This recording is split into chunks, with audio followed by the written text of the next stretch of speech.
Black board education में आपका स्वागत है। आज 24 फरवरी है और 24 फरवरी के करंट अफेयर को देखेंगे। अगर आपको वीडियो का पीडीएफ चाहिए तो इस टेलीग्राम को ज्वाइन कर वहाँ से प्राप्त कर सकते हैं तथा हमारे चैनल को शेयर और सब्सक्राइब ज़रूर करें, तब आपको क्वेश्चन बताएंगे। आप लोग करते नहीं हैं। अब देखिए, आप लोग कर दिए होंगे, अब बता रहे हैं। कर है पहला क्वेश्चन, होंडा कार्स इंडिया के नए अध्यक्ष और सीईओ कौन बने हैं? तो यह बने हैं ताकुआ तसमुरा। तो इसका ऑप्शन हो जाएगा बी। और ए, होंडा कोर्स इंडिया लिमिटेड के नए अध्यक्ष और सीईओ बने हैं ताकुआ तसमुरा। यह नियुक्ति अप्रैल 2022 से प्रभावी हो जाएगी। दूसरा क्वेश्चन कर रहा है, जल जीवन मिशन के तहत हर घर जल वाला भारत का 100वां जिला कौन सा बना है? तो यह 100वां जिला बना है चंबा। चंबा जिला हिमाचल प्रदेश में है, तो बी इसका आंसर सही हो जाएगा। जल शक्ति मंत्रालय के अनुसार 16 फरवरी को 9 करोड़ से अधिक घरों में नल का पानी उपलब्ध कराया गया है। मंत्रालय ने बताया कि हिमाचल प्रदेश का चंबा जिला शुक्रवार को 100वां हर घर जल जिला बना है। जल जीवन मिशन के तहत हिमाचल प्रदेश के हर गांव के हर घर में 2022 तक पानी का कनेक्शन पहुंचाने की योजना है। गुजरात, उत्तराखंड, हरियाणा, लद्दाख, मणिपुर, मेघालय, पंजाब, सिक्किम और जम्मू कश्मीर में भी यह लक्ष्य रखा गया है। तीसरा क्वेश्चन कर है, अंतर्राष्ट्रीय मातृभाषा दिवस 2022 कब मनाया गया है? तो अंतर्राष्ट्रीय मातृभाषा दिवस यह मनाया गया है 21 फरवरी को। प्रत्येक साल 21 फरवरी को मनाया जाता है, तो इसका आंसर हो जाएगा डी। इसकी थीम है बहुभाषी शिक्षा के लिए प्रौद्योगिकी का उपयोग और चुनौतियाँ और अवसर हैं। ये थीम भी कभी कभी पूछ देता है। अंतर्राष्ट्रीय मातृभाषा दिवस नवंबर 1999 में संयुक्त राष्ट्र शैक्षणिक, वैज्ञानिक और सांस्कृतिक संगठन यूनेस्को के सामान्य सम्मेलन द्वारा घोषित किया गया था। संयुक्त राष्ट्र महासभा ने 2002 के अपने संकल्प में इस घोषणा का स्वागत किया। अगला क्वेश्चन है, देखिए पहले इसको जो दिवस है इसको देख लेते हैं फिर से। भारतीय तटरक्षक बल दिवस 1 फरवरी को मनाया जाता है। विश्व आर्द्रभूमि दिवस 2 फरवरी को मनाया जाता है। विश्व कैंसर दिवस 4 फरवरी को मनाया जाता है। राष्ट्रीय कृमि निवारण दिवस 10 फरवरी को मनाया जाता है। इसके साथ साथ विश्व दलहन दिवस भी 10 फरवरी को मनाया जाता है। और अंतर्राष्ट्रीय महिला दिवस या सरोजिनी नायडू, राष्ट्रीय महिला दिवस और सरोजिनी नायडू की जन्म तिथि भी 13 फरवरी को मनाया जाता है। विश्व रेडियो दिवस भी इसी दिन मनाया जाता है 13 फरवरी को। वैलेंटाइन डे 14 फरवरी को मनाया जाता है। और विश्व सामाजिक न्याय दिवस 20 फरवरी को मनाया जाता है। ध्यान दीजिएगा, इसके साथ साथ जो फरवरी में मनाया जाने वाला तिथि है, फरवरी के दूसरे सोमवार को मनाया जाता है, वह मिर्गी दिवस मनाया जाता है, जो इस साल 14 फरवरी को पड़ा है। ठीक है। और फरवरी के दूसरे सप्ताह के दूसरे दिन जो मनाया जाता है वह है सुरक्षित इंटरनेट दिवस, जो 8 फरवरी को मनाया गया है। ये दोनों जो है दिन पर मनाए जाते हैं, बाकी सभी जो है डेट पर मनाया जाता है।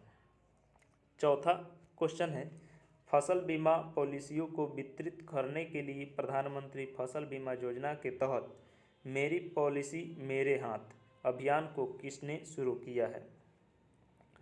तो इसे शुरू किया है ministry of agriculture and farmer welfare. C इसका आंसर सही हो जाएगा। कृषि और किसान कल्याण मंत्रालय मेरी पॉलिसी मेरे हाथ शुरू करेगा, जो प्रधानमंत्री फसल बीमा योजना के तहत किसानों को बीमा पॉलिसी देने के लिए एक घर घर वितरण अभियान है। अभियान का उद्देश्य यह सुनिश्चित करना है कि सभी किसान PMFBY के तहत अपनी नीतियों, भूमि अभिलेखों, दावे की प्रक्रिया और शिकायत निवारण के बारे में सभी जानकारी से अवगत हो। भारत की एक प्रमुख योजना, तो भारत सरकार की प्रमुख योजना PMFBY का उद्देश्य प्राकृतिक आपदाओं से होने वाले फसल के नुकसान क्षति से पीड़ित किसानों को वित्तीय सहायता प्रदान करना है। PMFBY के तहत 36 करोड़ से अधिक किसान आवेदन का बीमा किया है।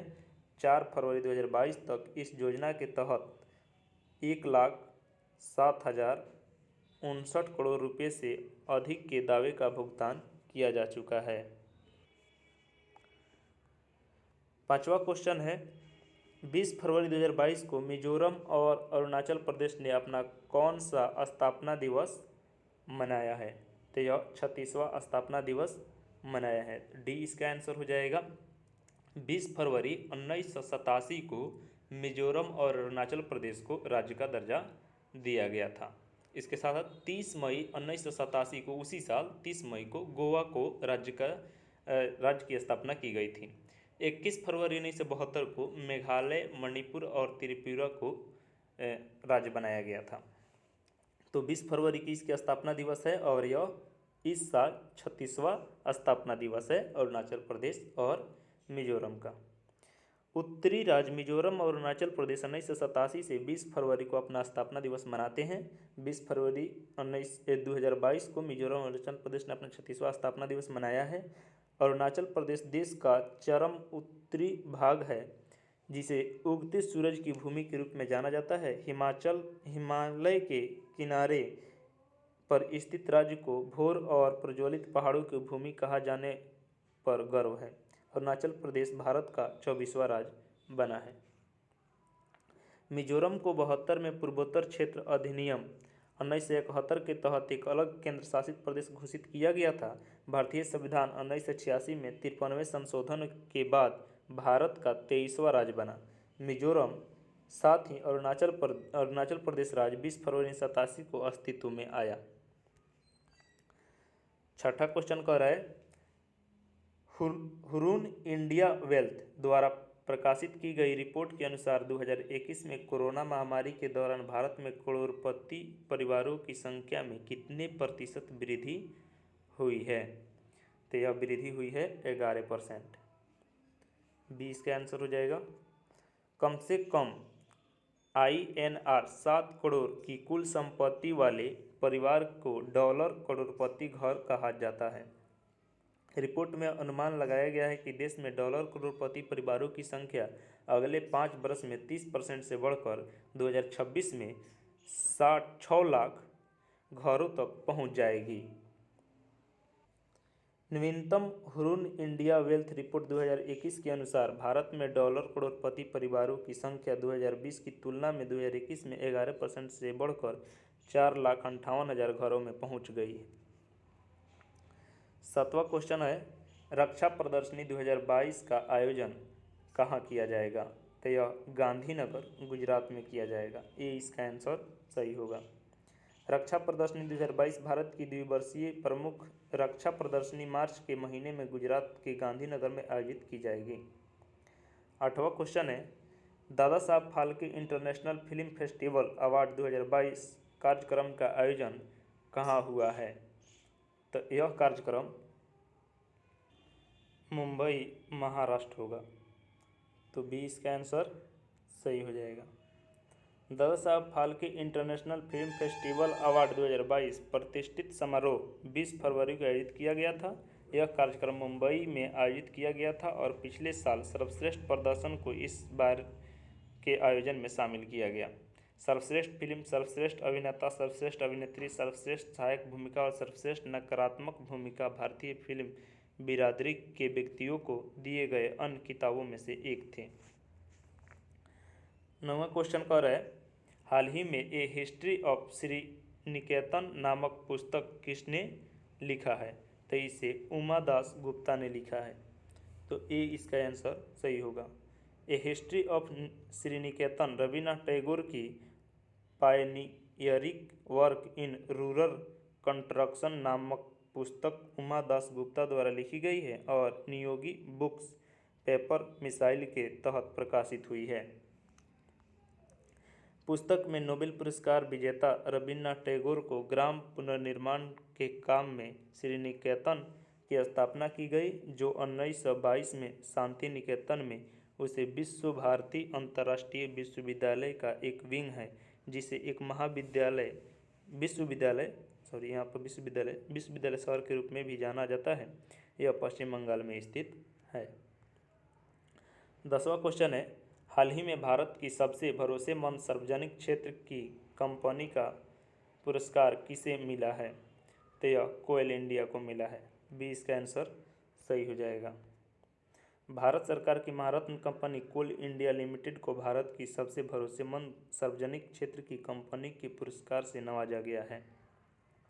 अब एमसीक्यू रिवीजन को देख लेते हैं।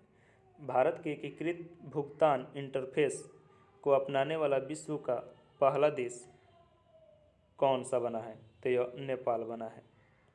तो इसका आंसर डी सही हो जाएगा। उसके बाद दूसरा है, केरल राज्य का पहला कारवा पार्क किस जिला में बनेगा? तो यह इडुक्की जिला में बनेगा। ये इसका आंसर हो जाएगा। उसके बाद है, मेटावर्स में स्थापित होने वाला दुनिया का पहला बैंक कौन सा बना है? तो यह हो जाएगा जेपी मॉर्गन बैंक, यूएसए में।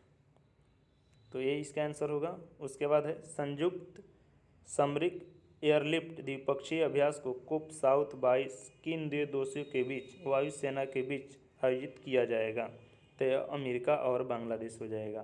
तो इसका आंसर हो जाएगा ए। छठा क्वेश्चन है, वयस्कों की शिक्षा के लिए न्यू इंडिया लिटरेसी प्रोग्राम को किस मंत्रालय ने शुरू किया है? तो यह शुरू किया है मिनिस्ट्री ऑफ एजुकेशन ने। तो बी इसका आंसर हो जाएगा। उसके बाद कह रहा है 7वां question, degreed in digital age making tech work for all us पुस्तक के लेखक कौन हैं? तो इसके लेखक हैं रू खन्ना। सी इसका आंसर हो जाएगा। 40 साल के इतिहास में कौन सा देश पहली बार ओलंपिक समिति सत्र 2023 की मेजबानी करेगा? तो इंडिया करेगा। तो बी इसका आंसर होगा। उसके बाद एशिया के बड़े बायो सीएनजी प्लांट का उद्घाटन कहाँ किया जाएगा? तो यह हो जाएगा इंदौर, मध्य प्रदेश। तो सी इसका आंसर हो जाएगा। और 10वां क्वेश्चन है, महाराष्ट्र के नए पुलिस महानिदेशक डीजीपी कौन बने हैं? तो ये बने हैं रजनीश सेठ। तो बी इसका आंसर सही होगा। Thank you.